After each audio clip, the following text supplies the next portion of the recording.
Chapter number 15 को start करेंगे। Chapter number 15 आप तमाम लोगों ने पढ़ा ज़रूर होगा। चैप्टर का नाम लिखते हैं, सबसे पहले स्टार्ट करते हैं।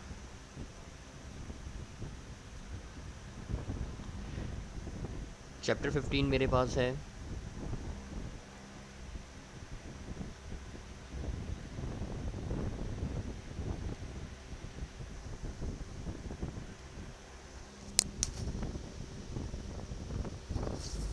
चैप्टर 15 का नाम मैंने आपके सामने लिखा है इलेक्ट्रिकल मेजरिंग इंस्ट्रूमेंट। काफ़ी छोटा सा चैप्टर है। चैप्टर में कोई बहुत ज़्यादा मुश्किल चीज़ें इसमें नहीं है, आसान आसान सी चीज़ें आप लोगों को चैप्टर बड़ी आसानी से समझ में आ जाएगा। और इस चैप्टर में पढ़ाऊँगा भी मैं थोड़ा सा डिफरेंट तरीके से। पहले इस चैप्टर की सारी थ्योरी मैं आपसे डिस्कस करूँगा और फिर इसके एक साथ मैंने MCQ का छोटा सा टेस्ट बनाया हुआ है, तो इसके अगले ही लेक्चर में फिर हम इसके टेस्ट को डिस्कस कर लेंगे। तो सबसे पहले अगर मैं थ्योरी की आपसे बात करूँ, इलेक्ट्रिकल मेजरिंग इंस्ट्रूमेंट में सबसे पहली चीज़ जो आपने पढ़ी होगी, जो सबसे पहला टॉपिक पढ़ा होगा, वो है मेरे पास मूविंग कॉइल गैल्वानोमीटर। तमाम लोगों ने नाम ज़रूर सुना होगा इसका, moving coil galvanometer.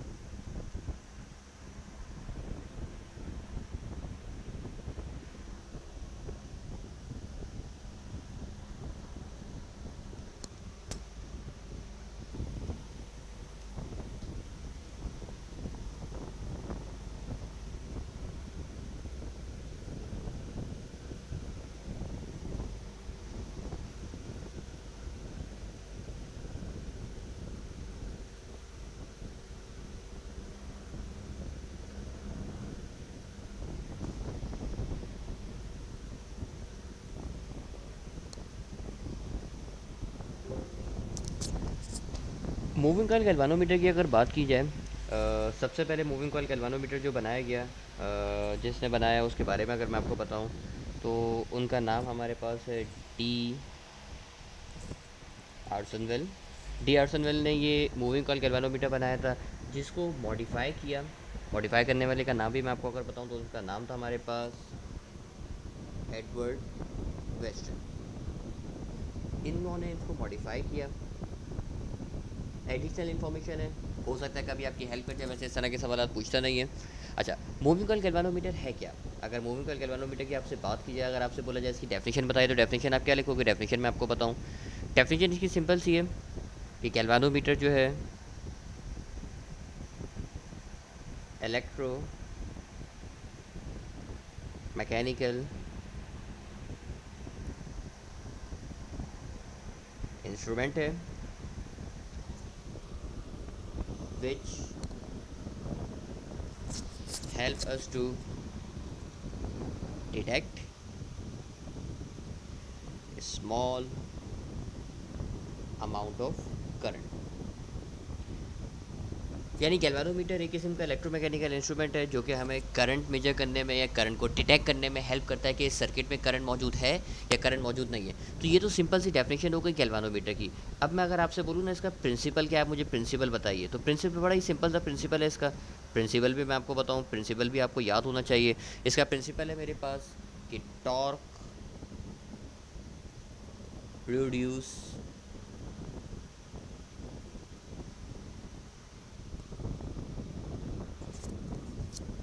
in a current carrying coil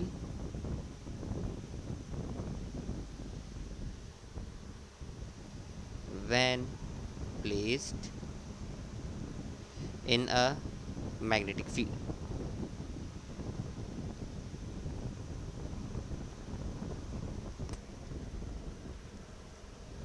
तमाम लोगों ने सेकेंड ईयर में चैप्टर नंबर 14 लाजमी पढ़ा होगा, तो ये बात आप लोग को याद आ जाएगी कि भाई टॉर्क प्रोड्यूस होता है किसी भी कॉइल में। पढ़ा होगा शायद, मेरी बात याद आए कि भाई टॉर्क प्रोड्यूस होता है किसी भी कॉइल में, अगर उसमें से क्या पास करो, आप करंट पास करो और उस कॉइल को आप कहाँ पे रखो, मैग्नेटिक फील्ड में। तो ये छोटा सा प्रिंसिपल है आपके पास किसका, तो ये प्रिंसिपल मैंने आपको बताया मूविंग कॉइल गैल्वानोमीटर का। अच्छा, इसके अंदर अब आपके पास दो तरह के टॉर्क लगते हैं। अगर मैं दोनों तरह के टॉर्क आपको बताऊँ, स्लाइड को आगे करते हैं। दो तरह के टॉर्क होते हैं मूविंग कॉइल गैल्वानोमीटर में, मैं आपको लिख के भी बताता हूँ। पहला टॉर्क जो होता है वो टॉर्क होता है आपके पास डिफ्लेक्टिंग टॉर्क। ये रहा मेरे पास फर्स्ट टॉर्क, जिसको आप बोलते हो डिफ्लेक्टिंग टॉर्क। डिफ्लेक्टिंग टॉर्क जो उसको डिफ्लेक्ट कराता है, जिसकी वजह से उसमें डिफ्लेक्शन प्रोड्यूस होती है, यानी करंट पास करते हो, उसका फॉर्मूला होता है मेरे पास तमाम लोगों ने पढ़ा होगा BINA कॉस अल्फ़ा, यानी डिफ्लेक्टिंग टॉर्क का फॉर्मूला होता है बीना कॉस अल्फ़ा। ये मेरे पास होता है फर्स्ट टॉर्क। जबकि सेकंड नंबर वाला टॉर्क होता है, ये टॉर्क होता है मेरे पास रीस्टोरिंग टॉर्क, वो टॉर्क जो इसको वापसी लेकर आए, तो उस टॉर्क का नाम आपने रखा है रीस्टोरिंग टॉर्क। और रीस्टोरिंग टॉर्क का फॉर्मूला होता है आपके पास C थीटा। अब आप सोच रहे हो कि सर ये C और थीटा क्या, आप इसके बारे में थोड़ा सा बता दीजिए। तो थीटा भाई यहाँ पे शो कर रहा है किसको, डिफ्लेक्शन को, जबकि C यहाँ पे शो करता है स्प्रिंग कांस्टेंट को। अब आप सोचोगे सर आपने इसमें स्प्रिंग क्यों लगाया, स्प्रिंग लगाने की वजह क्या है। तो देखो गैल्वानोमीटर जब आप इस्तेमाल करते हो, अगर आपने आप इस्तेमाल करते हुए देखा हो कभी एमीटर, वोल्टमीटर, गैल्वानोमीटर इस्तेमाल किया, तो क्या होता है कि आपकी जो निडल है ये निडल डिफ्लेक्ट करती है, एक जगह से दूसरी जगह पे जाती है, करंट की रीडिंग बताती है। लेकिन जैसे ही उसमें से आप करंट यानी वायर को डिस्कनेक्ट करते हो, तो यहाँ पे एक स्प्रिंग लगा हुआ होता है जिसको टॉर्जनल स्प्रिंग बोलते हैं। ये स्प्रिंग रिस्टोर होता है और इसको वापसी अपनी ओरिजिनल पोजीशन पे लेकर आ जाता है। ऐसा तो नहीं है ना कि आपने करंट वायर में से मतलब गैल्वानोमीटर में से वायर निकाल लिया और आपकी नीडल वहीं पे रुकी हुई, ऐसा नहीं है। यानी दो तरह के टॉर्क हैं, एक टॉर्क जो उसमें रीडिंग को शो करा रहा है जिसको आपने बोला हुआ है कौन सा टॉर्क, डिफ्लेक्टिंग टॉर्क। एक वो टॉर्क है जो उसको वापसी लेकर आ रहा है, उसका नाम आपने रखा हुआ है कौन सा टॉर्क, रीस्टोरिंग टॉर्क। तो दो तरह के टॉर्क होते हैं। अच्छा, रीस्टोरिंग टॉर्क के लिए भी जो स्प्रिंग इस्तेमाल होता है, वो स्प्रिंग भी मैं आपको बताऊं, वो नॉर्मल स्प्रिंग इस्तेमाल नहीं करते। देखो एक तो स्प्रिंग ये होता है जो आप लोगों ने देखा हुआ है, इस तरह का स्प्रिंग है, ये स्प्रिंग होता है। और एक और स्प्रिंग होता है जो अक्सर बच्चों के खिलौनों के अंदर मौजूद होता है, आप लोगों ने शायद देखा हो। उसको स्ट्रेच करते हो तो बच्चों के गाड़ियाँ होती हैं ना, अक्सर कार्स मौजूद होती हैं कि जिसको आप पीछे की तरफ स्ट्रेच करते हो, खींचते हो, तो वो आगे की तरफ मूव करते हुए जाती हैं। ये कार्स में अक्सर लगा हुआ होता है स्प्रिंग, इसको टॉर्जनल स्प्रिंग बोलते हो। यानी जो स्प्रिंग आप इस्तेमाल करते हो उस स्प्रिंग का नाम भी मैं आपको बताऊं कि भाई जो स्प्रिंग आप इस्तेमाल करते हो वो स्प्रिंग होता है आपके पास कौन सा, टॉर्जनल स्प्रिंग। तो मैंने इसका नाम लिख दिया सर, ये होता है मेरे पास कौन सा स्प्रिंग, टॉर्जनल स्प्रिंग। और टॉर्जनल स्प्रिंग की डायग्राम भी आपके सामने मैं बना देता हूँ ताकि आप लोग को ये सारी बातें फिर याद रहें मेरी लेक्चर के अंदर। टॉर्जनल स्प्रिंग कैसा होता है, तो टॉर्जनल स्प्रिंग कुछ इस किस्म का मौजूद होता है। ये रहा आपके पास टॉर्जनल स्प्रिंग। अच्छा, अब इसकी जो इक्वेशन बनाई गई वो इक्वेशन आपको पता होनी चाहिए कि भाई इसकी इक्वेशन क्या है। तो याद रखो इक्विलिब्रियम के ऊपर दोनों टॉर्क एक दूसरे के बराबर होते हैं, यानी एट इक्विलिब्रियम आप दोनों टॉर्क को बराबर कंसीडर करते हो। और आपने जो इसका फॉर्मूला ड्राइव किया है वो फॉर्मूला भी आपको पता होना चाहिए। इसका आपने फॉर्मूला ड्राइव किया हुआ है I = C/tan, और यहाँ पे हो जाएगा आपके पास थीटा। अब देखो सारी चीज़ें आपको पता होनी चाहिए। मैं देखो फॉर्मूला आपको ड्राइव नहीं करवा रहा, मैं सिर्फ आपको मेन बातें बता रहा हूँ। ये आई आपके पास यहाँ पे शो करता है किसको, करंट को शो करता है। सी आपको मैंने बता दिया मैग्नेट इसका आपके पास स्प्रिंग कांस्टेंट होता है। बी आप तमाम लोगों को पता होगा, ये बी होती है हमारे पास मैग्नेटिक फील्ड, तो बी भी आपको पता चल गया सर, बी है हमारे पास मैग्नेटिक फील्ड। ए आपके पास होता है एरिया ऑफ कॉइल, ये भी आपको पता है। और कैपिटल एन आपके पास कहलाता है क्या, नंबर ऑफ टर्न्स। अच्छा, ये थीटा भी मैंने अभी अभी आपको बताया था भाई, थीटा क्या है, तो थीटा आप बोलेंगे सर ये कहलाती है हमारे पास कौन, डिफ्लेक्शन कहलाती है। यानी फॉर्मूला है मेरे पास I = C/tan थीटा। इस फॉर्मूले की मदद से, क्योंकि ये सारी की सारी चीज़ें कांस्टेंट होती हैं, यानी सी भी कांस्टेंट, ये जो आप देख रहे हो ना, सी कांस्टेंट नज़र आ रहा है, बी मैग्नेटिक फील्ड कांस्टेंट है, ए एरिया कांस्टेंट है, नंबर ऑफ टर्न्स कांस्टेंट है। तो यहाँ पे फॉर्मूला ये बन जाता है I = proportional to the theta.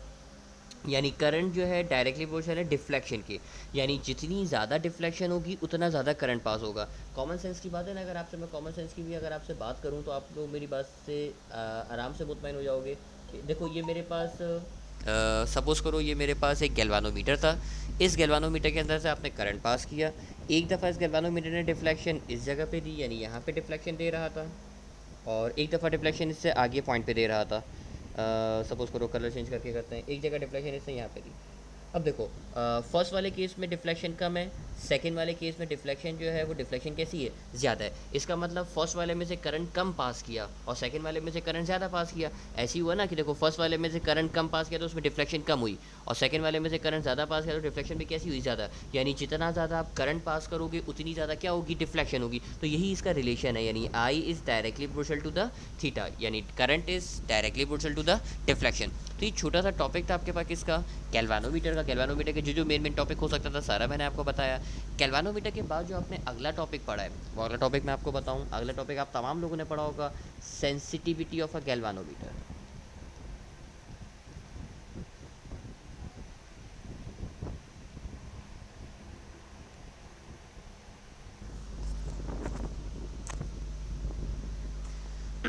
तमाम लोगों ने नाम सुना होगा sensitivity of a galvanometer. Sensitivity of a galvanometer है क्या? छोटी सी मैं इसकी डेफिनेशन लिखता हूँ ताकि आप लोगों को मेरी बात क्लियर हो जाए।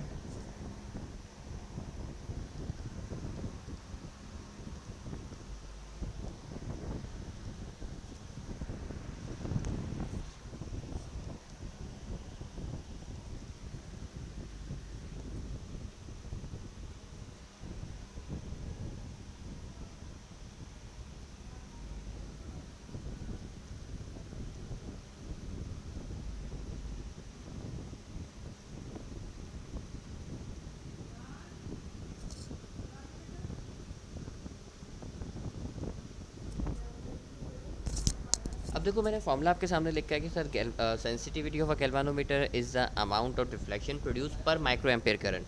यानी अगर मैं इसको फॉर्मूले की सूरत में लिखूँ ना कि सेंसिटिविटी कहलाती है कि भाई आपने आपके गैल्वानोमीटर में कितनी डिफ्लेक्शन हुई और आपने उसमें से कितना करंट पास कर रहे हैं, डिफ्लेक्शन पर माइक्रो एम्पेयर करंट। अगर मैं नीचे करके लिखूँ तो ये हो जाएगा आपके पास कौन, करंट हो जाएगा। और इसको अगर आप फॉर्मूले की सूरत में लिखना चाहो तो देखो डिफ्लेक्शन को आप लिखते हो थीटा से और करंट को लिखते हो किससे, आई से।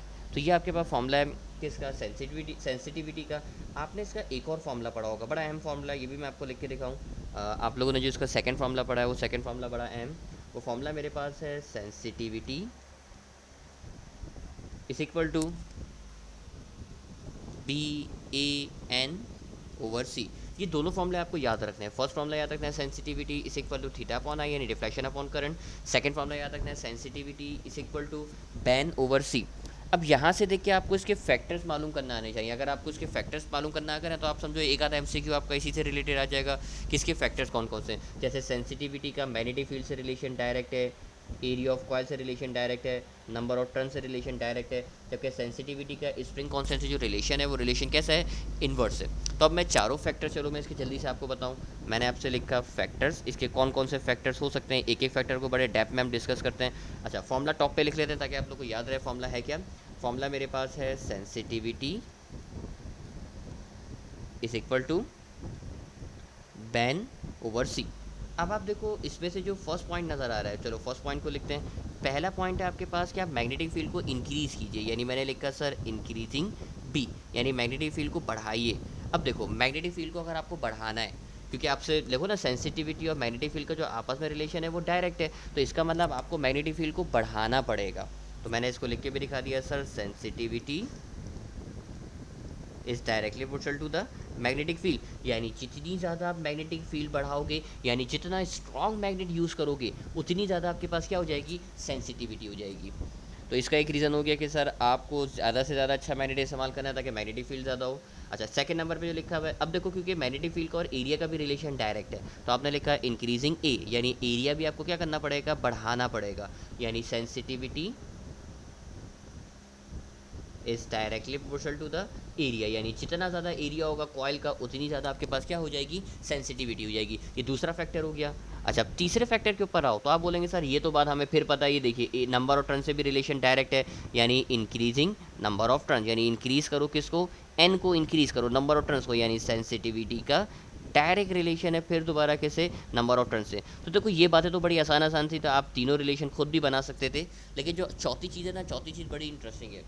अब आप देखो आपके पास जो सेंसिटिविटी है और स्प्रिंग कांस्टेंट है, इसका आपस में जो रिलेशन है वो इन्वर्स है।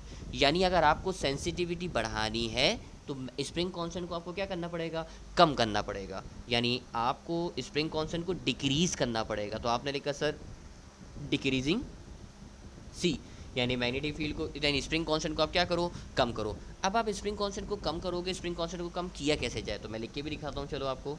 ये रहा sensitivity is inversely proportional to the 1/C, यानी अगर आप स्प्रिंग कांस्टेंट को कम करोगे तो सेंसिटिविटी क्या होगी, ज़्यादा होगी। अब आप सोचोगे सर ये सारी चीज़ें तो सही है कि हम अच्छा मैग्नेट इस्तेमाल कर रहे हैं, एरिया बढ़ा दें यानी बड़ी कॉइल यूज़ करें, नंबर ऑफ टर्न्स बढ़ा दें, लेकिन स्प्रिंग कांस्टेंट को कैसे चेंज किया जाए, तो इसके बारे में चलो मैं आपको लिख के दिखाता हूँ। स्प्रिंग कांस्टेंट बढ़ाने का तरीका क्या है, मैंने लिख के दिखाया सर स्प्रिंग कांस्टेंट आपको कम करना है। तो स्प्रिंग कांस्टेंट कम करने का तरीका ये है कि इसके पास आपके दो फैक्टर्स हैं, दोनों फैक्टर चलो मैं आपको लिख के दिखाऊँ। स्प्रिंग कांस्टेंट अगर आपको कम करना है तो आपको जो लेंथ है वो लेंथ आपको बढ़ाने पड़ेगी, और जबकि जो डायमीटर है ये डायमीटर आपको क्या करना पड़ेगा, कम करना पड़ेगा। तो देखो ये मैंने दोनों फैक्टर आपको बता दिए कि सर अगर आपको स्प्रिंग कांस्टेंट को डिक्रीज़ करना है, स्प्रिंग कांस्टेंट को अगर आपको क्या करना होगा, डिक्रीज़ करना होगा, तो उस स्प्रिंग की लेंथ को बढ़ाना पड़ेगा, जबकि डायमीटर को क्या करना पड़ेगा, कम करना पड़ेगा। तो की पॉइंट के तौर पे अगर इस स्लाइड को याद कर लोगे ना, तो छोटा सा भी कोई भी एमसीक्यू है आप इजीली सॉल्व कर लोगे। तो 4 फैक्टर हो गए हमारे पास, मैग्नेटिक फील्ड को बढ़ाओ, एरिया को बढ़ाओ, नंबर ऑफ टर्न्स को बढ़ाओ, और स्प्रिंग कांस्टेंट को क्या करो, कम करो। और स्प्रिंग कांस्टेंट को कम करने का तरीका भी आपको बता दिया। स्प्रिंग कांस्टेंट को कम करने का तरीका ये, या तो आप लेंथ को इंक्रीज़ कीजिए या फिर आप डायमीटर को क्या कीजिए, डिक्रीज़ कीजिए। तो दोनों बातें आप लोग याद रखना। तो 2 टॉपिक मेरे पास हुए, एक मेरे पास हुआ किसका, गैल्वानोमीटर का। गैल्वानोमीटर के बाद जो अगला टॉपिक मैंने आपको बताया वो अगला टॉपिक था मेरे पास किसका, सेंसिटिविटी ऑफ अ गैल्वानोमीटर। इसके बाद जो अगला टॉपिक आप तमाम लोगों ने पढ़ा होगा वो अगले टॉपिक के ऊपर हम चलते हैं, हेडिंग लगाते हैं। एम मीटर तमाम लोगों ने ज़रूर सुना होगा, मैं नाम लिख के दिखाता हूँ आपको। आप तमाम लोगों ने नाम सुना होगा किसका, एम मीटर।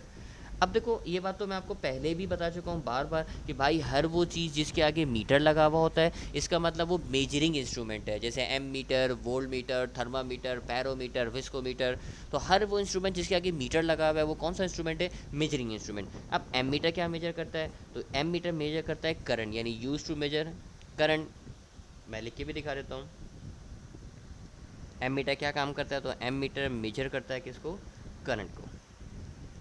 अच्छा, एम मीटर की अगर आपको सर्किट डायग्राम पता हो तो सर्किट डायग्राम बड़ी अहम है। एम मीटर की अगर आपको सर्किट डायग्राम बनाना आ गया तो समझिए आपकी बहुत सारे एमसीक्यू से निकल सकते हैं। कोई भी एमसीक्यू अगर आपके पास है, मैं आपको सर्किट डायग्राम इसकी बना के दिखाऊँ। मेरे पास अगर एक गैल्वानोमीटर है, सही है, इस गैल्वानोमीटर के साथ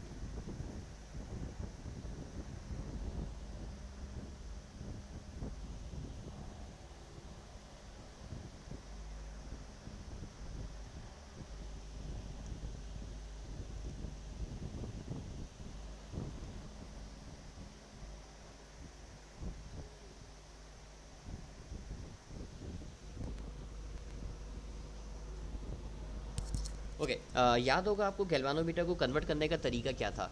अब देखो मैंने गैल्वानोमीटर के साथ एक रेजिस्टेंस लगाई है, सही। ये रेजिस्टेंस आपने सीरीज़ में लगाई है पैरेलल में। तो आप लोग सर बोलेंगे सर हमें इतनी बात तो पता है क्योंकि यहाँ इस पॉइंट पे पहुँचने के बाद करंट आपका ब्रेक हो रहा है। कुछ करंट यहाँ से ऊपर की तरफ चले जाएगा और जबकि कुछ करंट यहाँ से किस में चले जाएगा, रेजिस्टेंस में चले जाएगा। तो इसका मतलब सर यहाँ पे करंट क्योंकि डिवाइड हो रहा है तो ये कंफर्म बात पता है कि आपने रजिस्टर को कैसे लगाया, पैरेलल में लगाया। अब यहाँ पे जो रेजिस्टेंस लगाते हो ना, ये रेजिस्टेंस होती है शंट रेजिस्टेंस। तमाम लोगों ने नाम ज़रूर सुना होगा इस रेजिस्टेंस को। आप बोलते हो कौन सी रेजिस्टेंस, शंट रेजिस्टेंस। अच्छा, ये जो रेजिस्टेंस है, ये रेजिस्टेंस होती है, इसकी वैल्यू बहुत कम होती है। यानी आसान ज़बान में अगर आपको बोलूँ ना तो ये लो रेजिस्टेंस वैल्यू होती है। यानी रेजिस्टेंस आपने लगाई लेकिन शंट रेजिस्टेंस लगाई, शंट रेजिस्टेंस की जो वैल्यू है वो बहुत ज़्यादा लो है, कम वैल्यू का आपने रजिस्टर लगाया। अच्छा, शंट का मतलब क्या है, तो शंट का अगर आप लफ्ज़ देखोगे ना, शंट यहाँ पे नज़र आ रहा है, इस शंट के लफ्ज़ का मतलब होता है पैरेलल। यानी आपने जो रेजिस्टेंस लगाई है वो रेजिस्टेंस क्योंकि लगाई है पैरेलल में, तो इस वजह से आप इसको बोलते हो शंट रेजिस्टेंस। और शंट के लफ्ज़ का मतलब क्या है, पैरेलल है। तो इसका कभी आप बोलते हो ना अक्सर आपस में दोस्तों में बोलते हो भाई यहाँ से शंट हो जाओ, तो इसका मतलब है पैरेलल हो जाओ। तो लफ्ज़ी जो मानी शंट के वो ये पैरेलल के हैं। अच्छा, अब देखो आपके पास जो टोटल करंट था, सपोज़ करो आपने यहाँ से टोटल करंट भेजा आई, कुछ करंट यहाँ से गैल्वानोमीटर में जाएगा। जो करंट गैल्वानोमीटर में जाएगा उसको आप बोल दोगे क्या, आई जी। यानी जो करंट गैल्वानोमीटर में जा रहा था उसको आपने बोल दिया आई जी। अब देखो टोटल जो करंट था वो टोटल करंट था आपके पास कौन, आई था। अब ऊपर क्योंकि आई जी चला गया तो जो बच जाएगा वो क्या होगा, तो आप बोलेंगे सर जो बच जाएगा वो हो जाएगा मेरे पास कौन, आई माइनस आई जी। यानी टोटल अगर जैसे अगर आप थे आप मौजूद हो, आपके पास हैं 100 रुपये, आपने किसी को पैसे दे दिए 20 रुपये, मुझे बताइए आपके पास कितने बच जाएंगे। आप बोलेंगे सर टोटल थे हमारे पास 100, 20 हमने किसी को दे दिए तो जो बच गए वो हो जाएंगे मेरे पास कितने, 80। अब देखो टोटल करंट था मेरे पास, अब मैं इसको करंट से रिलेट करता हूँ। टोटल करंट था मेरे पास कितना, आई। इसने इसमें से कुछ किसको दे दिया, गैल्वानोमीटर को दे दिया, तो उसने आपने टोटल में से आई जी को क्या कर दिया, माइनस कर दिया। यानी अगर आपको रेजिस्टेंस में से करंट चाहिए तो उसको करने के लिए आप क्या करोगे, आप टोटल यानी आई में से आई जी को क्या कर दोगे, माइनस कर दोगे। अच्छा, अब देखो क्योंकि दोनों लगे हुए हैं पैरेलल में, दोनों पैरेलल में लगे हुए हैं। चलो इसको पहले मैं अल्फाज की सूरत में भी आपको बता दूं ताकि आप लोगों को मेरी बात फिर आसान लगे कि भाई एमीटर बनाने के लिए आप शंट रेजिस्टेंस को कनेक्ट करते हो कैसे, पैरेलल में। शंट रेजिस्टेंस को कनेक्ट करते हो कैसे, पैरेलल में। और वैल्यू भी मैं आपको बता चुका, लो वैल्यू है। अच्छा, अब देखो क्योंकि दोनों पैरेलल में लगे हुए हैं तो मैं इसको लिख के भी दिखाऊँ भाई, क्योंकि सिंस पैरेलल हैं, सिंस बोथ आर पैरेलल, चूँकि दोनों पैरेलल में, और आपने पढ़ा सर पैरेलल में वोल्टेज सेम होता है, यानी जो वोल्टेज आपके पास गैल्वानोमीटर पे होगा वही वोल्टेज किस पे होगा, शंट रेजिस्टेंस पे होगा। भाई ऐसी है ना, ये देखो दोनों के दोनों किस में लगे हुए हैं, पैरेलल में लगे हुए हैं, और पैरेलल में वोल्टेज सेम होता है, यानी जो रेजिस्टेंस जो वोल्टेज गैल्वानोमीटर पे होगा वही किस पे होगा, शंट रेजिस्टेंस पे। इसके बाद आपने इसका फॉर्मूला ड्राइव किया होगा, फॉर्मूला शायद आप लोग को याद हो, आपने शंट रेजिस्टेंस का फॉर्मूला निकाला होगा, R S is equal to I G R G divided by I minus I G. इस फॉर्मूले को भी आप लोग याद रखना है, शंट रेजिस्टेंस का formula R S is equal to I G R G divided by I minus I G. तो ये एम मीटर की छोटी छोटी सी बातें थी। अच्छा, एम मीटर को आप कनेक्ट कैसे करते हो, ये बड़ी अहम बात है। ये अगर आपको याद हो ना, इससे एमसीक्यू कुछ ना कुछ बनता ज़रूर है। इसके अगर मैं कनेक्शन के बारे में बात करूँ, मैंने लिखा है यहाँ पे अल्फाज कि भाई इसका कनेक्शन कैसे होगा। तो याद रखना, एम मीटर के साथ आपने रेजिस्टेंस क्योंकि लगाई है किस में, पैरेलल में, तो एम मीटर को ऑलवेज जो कनेक्ट करते हैं वो सीरीज़ पे कनेक्ट करते हैं, यानी लिख के भी दिखाऊँ मैं आपको, ऑलवेज कनेक्ट इन सीरीज़, यानी अगर आपको करंट मेजर करना हो ना तो इसको आप हमेशा आप सीरीज़ में लगाओगे, ऑलवेज कनेक्ट इन सीरीज। चलो मैं इसकी डायग्राम भी बना के दिखा दूँ ताकि आप लोग को मेरी बात याद रहे। सपोज़ करो ये रजिस्टर था, इसमें से करंट आपको मेजर करना था, तो आप जब इसमें से एम मीटर लगाओगे तो एम मीटर इस तरीके से कनेक्ट करोगे। ये रहा सपोज़ करो मेरे पास एम मीटर, ये देखो। अब आपने देखो सर्किट में से जो एम मीटर कनेक्ट किया वो कैसे कनेक्ट किया, सीरीज़ में कनेक्ट किया, यानी एम मीटर बनाने के लिए जो रेजिस्टेंस लगाओगे वो रेजिस्टेंस लगाओगे पैरेलल में, लेकिन इटसेल्फ एम मीटर को जो कनेक्ट करोगे वो एम मीटर को कनेक्ट कैसे करोगे, सीरीज़ में कनेक्ट करोगे। तो ये कुछ आपसे बात की मैंने किसकी, एम मीटर के मुतालिक। अगर एम मीटर समझ में आ गया तो मज़ीद आगे बढ़ते हैं। अब एम मीटर के बाद मैं आपसे बात करता हूँ वोल्ट मीटर की, बड़ी इंटरेस्टिंग बात है। एम मीटर हमने कर ली, एम मीटर के बाद बढ़ते हैं आगे वोल्ट मीटर की तरफ।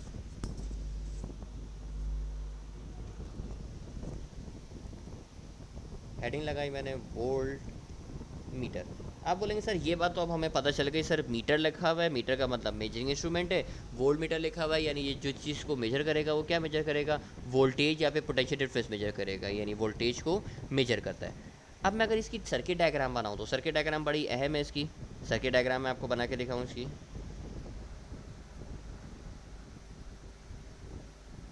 ये रहा मेरे पास गैल्वानोमीटर,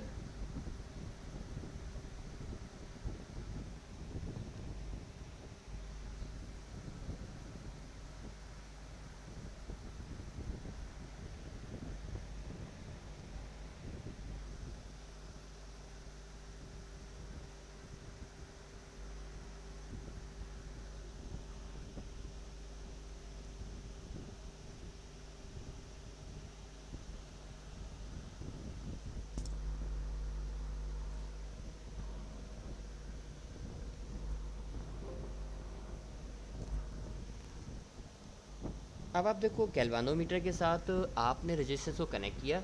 इस रेजिस्टेंस का मैंने नाम रखा भाई, आपका नाम है आर एच, और ये आर एच क्या है, तो ये आर एच कहलाती है मेरे पास क्या, हाई रेजिस्टेंस, यानी गैल्वानोमीटर के साथ आपने जिस चीज़ को कनेक्ट किया वो है मेरे पास हाई रेजिस्टेंस। अच्छा, अब आप देखो आपने क्योंकि एक बात पढ़ी हुई है सर, आपके पास जो भी अब टोटल करंट होगा वो टोटल करंट दोनों के ऊपर जो है वो क्या रहेगा, सेम रहेगा। चलो मैं इसकी लेबलिंग भी आपको करके दिखाऊं। सपोज़ करो गैल्वानोमीटर की रेजिस्टेंस है, इसको मैंने लिख दिया आर जी से। अच्छा, अब दोनों में जो करंट है वो करंट सेम रहेगा, यानी जो करंट रेजिस्टेंस में जाएगा वही किस में जाएगा, गैल्वानोमीटर में। अब दोनों के करंट को हम बोल रहे थे भाई, इधर भी करंट आई जी आया और इधर भी जो करंट आया वो क्या आया, आई जी आया। तो ये तो तरीका हो गया मेरे पास किसको बनाने का, वोल्ट मीटर को बनाने का। अच्छा, अब आप देखो क्योंकि ये दोनों जो है सीरीज़ में कनेक्ट हैं, तो सीरीज़ में कनेक्ट है तो वोल्टेज को आप ऐड करते हो। चैप्टर नंबर 13 आप तमाम लोग पढ़ कर आए हो। पहले तो मैं इसकी आपको डेफिनेशन बता दूं, डेफिनेशन ताकि आप लोग को याद रहे कि भाई वोल्ट मीटर बनाने के लिए आप हाई रेजिस्टेंस को, वोल्ट मीटर बनाने के लिए आप हाई रेजिस्टेंस को कनेक्ट करते हो किस में, सीरीज़ में। सीरीज़ में किसके साथ, गैल्वानोमीटर के साथ कनेक्ट करते हो, किस में, सीरीज़ में कनेक्ट करते हो। अच्छा जी, अब आप देखो क्योंकि ये दोनों सीरीज़ में कनेक्ट हुए हैं, मैं लिख के भी दिखाऊँ आपको, since both are connected in series, क्योंकि दोनों सीरीज़ में कनेक्ट हुए हैं तो दोनों के वोल्टेजेस को आप ऐड कर दोगे, यानी जो वोल्टेज गैल्वानोमीटर पे होगा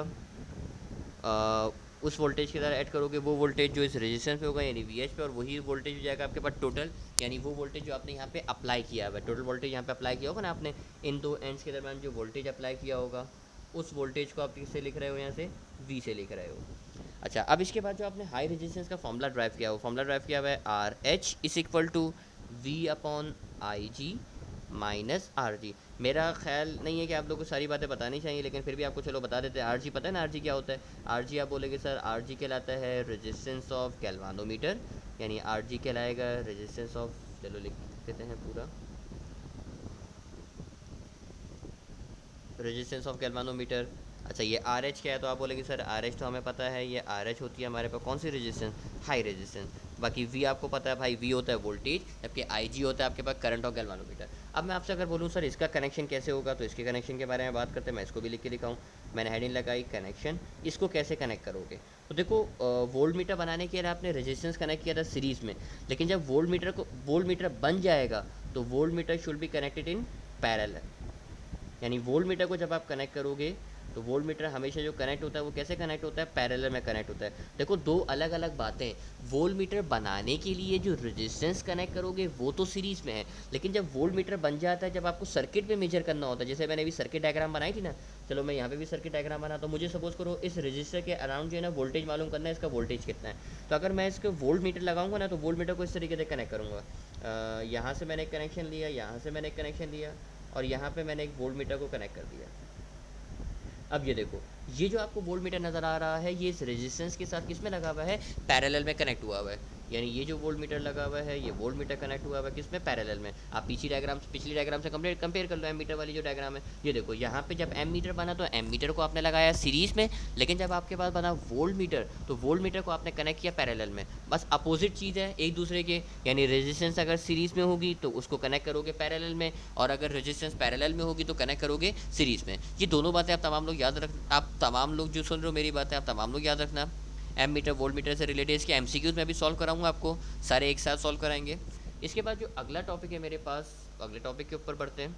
अगला टॉपिक है मेरे पास वेट स्टोन ब्रिज। तमाम लोगों ने नाम ज़रूर सुना होगा, वेट स्टोन ब्रिज, ये है मेरे पास अगला टॉपिक। अब ये टॉपिक है क्या, तो जल्दी से मैं इसकी स्टेटमेंट आपको लिख के दिखाऊँ, इसकी डायग्राम भी मुझे आपको बना के दिखानी पड़ेगी, डायग्राम भी बनाते हैं इसकी, चलो।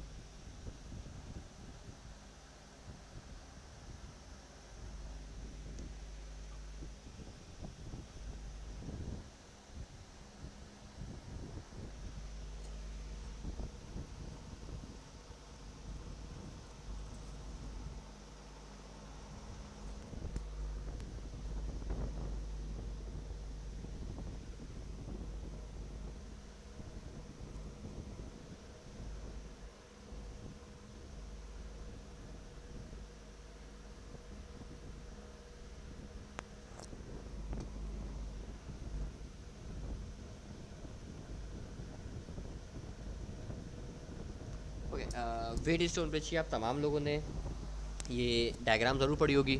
अच्छा, इसको आप वीट को बोलते हो गंदम, स्टोन को बोलते हो पत्थर, और ब्रिज को बोलते हो पुल। तो इसका नाम ये भी रख सकते हो, गंदम पत्थर पुल। तो अब ये मेरी अपनी लॉजिक है, अगर आपको अच्छी लगे तो सही है, नहीं लगे तो कोई बात नहीं। वेट स्टोन ब्रिज में जो आपने स्टेटमेंट पढ़ी होगी, वो स्टेटमेंट क्या पढ़ी है, वो स्टेटमेंट मैं आपको बताऊँ। स्टेटमेंट तमाम लोग ज़रा सुनिएगा, लिख के भी दिखाते हैं आपको। If कैल्वानोमीटर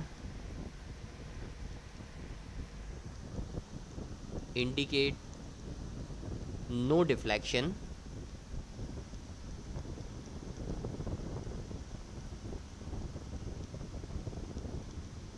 then ratio of resistance remains same.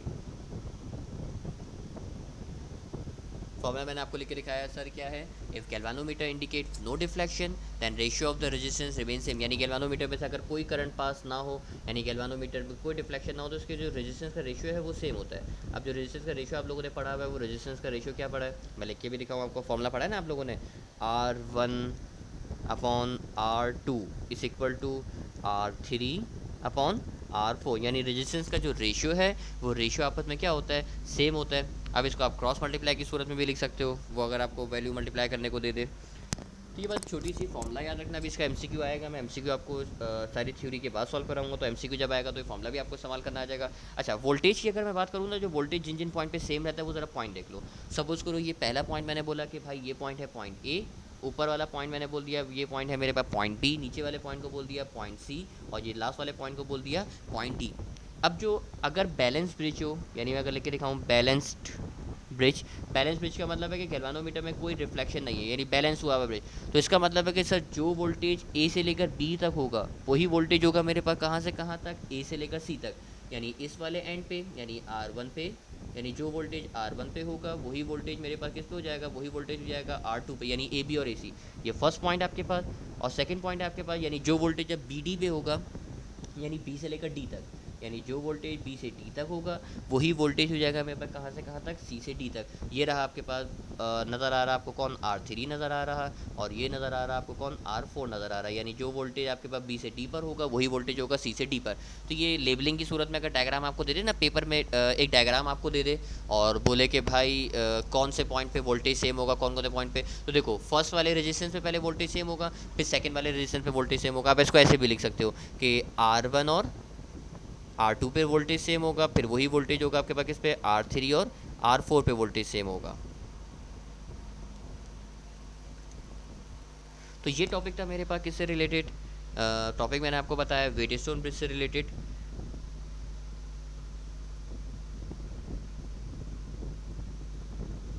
इसके बाद एक छोटी सी बात रह गई है, वो छोटी सी बात आपसे करते हैं ताकि हमारा चैप्टर की थ्योरी कंप्लीट हो जाए, और वो छोटी सी बात है पोटेंशियोमीटर से रिलेटेड। पोटेंशियोमीटर, अब देखो फिर दोबारा लिखा हुआ है मीटर, आप बोलेंगे सर मीटर लिखा हुआ है इसका मतलब ये कंफर्म मेजरिंग इंस्ट्रूमेंट है। पोटेंशियो लिखा हुआ है यानी पोटेंशियल डिफरेंस को मेजर करेगा। तो अब इसकी डेफिनेशन मैं आपको लिख के दिखाऊँ, डेफिनेशन जल्दी से तमाम लोग देखिएगा।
ओके, पोटेंशियोमीटर की छोटी सी एक मैंने डेफिनेशन लिख दी कि आपको थोड़ा सा आइडिया हो जाए पोटेंशियोमीटर के बारे में, कि भाई पोटेंशियोमीटर जो है एक इंस्ट्रूमेंट है जो मेजर करता है पोटेंशियल डिफरेंस, यानी पोटेंशियल डिफरेंस मेजर करने में से वाला तो मोर एक्यूरेटली मेजर करता है, यानी वोल्ट मीटर से ज़्यादा इसकी एक्यूरेसी है।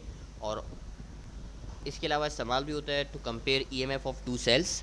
अच्छा, पोटेंशियोमीटर के अंदर मैंने आपको पहले भी बताया चैप्टर नंबर 13 में, पोटेंशियोमीटर के अंदर जो वायर है उसकी लेंथ बहुत ज़्यादा होती है, यानी लॉन्ग वायर यूज़ होता है। लॉन्ग वायर तकरीबन 1 मीटर से लेकर 10 मीटर तक का वायर यूज़ करते हो। वायर को भी आपने देखा हो कभी लैब में अगर आप गए हो तो पोटेंशियोमीटर का वायर जो है ना कुछ इस किस्म का अरेंज हुआ हुआ होता है, यानी डिफरेंट लेंथ के अंदर ये वायर एग्जिस्ट करता है। अच्छा, ये वायर का जो मटेरियल होता है, अगर मैं वायर के मटेरियल की बात करूँ तो ये मैंने पहले भी बात आपको बताई है कि वायर का जो मटेरियल है, ये मटेरियल हमारे पास होता है जिस चीज़ का, वो है मैंगनाइन का।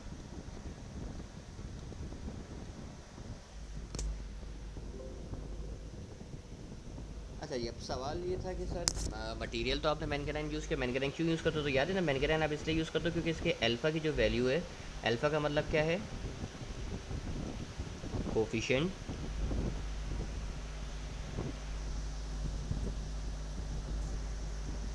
पूरा अगर लिख दूँ, टेम्परेचर कोफिशिएंट ऑफ रेजिस्टेंस, ताकि आप लोगों को परेशानी ना हो। टेम्परेचर कोफिशिएंट ऑफ रेजिस्टेंस की जो वैल्यू है वो वैल्यू 0 होती है।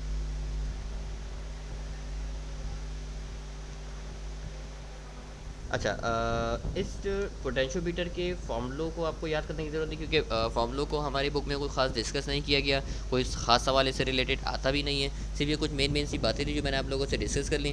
पोटेंशियोमीटर के आप लोग के पास यूजेस वगैरह होंगे, उन यूजेस को आप लोग पढ़ लीजिएगा, मैं आप लोग को प्रोवाइड भी कर दूँगा।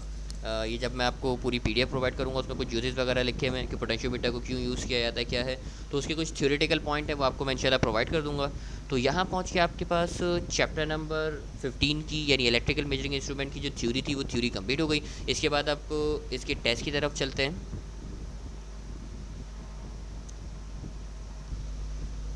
चैप्टर नंबर 15 हमारा कंप्लीट हुआ। इसके बाद जो हमारा अगला लेक्चर है वो इसके कुछ एमसीक्यूज़ हैं, जिसका एक छोटा सा टेस्ट है, वो टेस्ट आप लोगों का लिया जाएगा।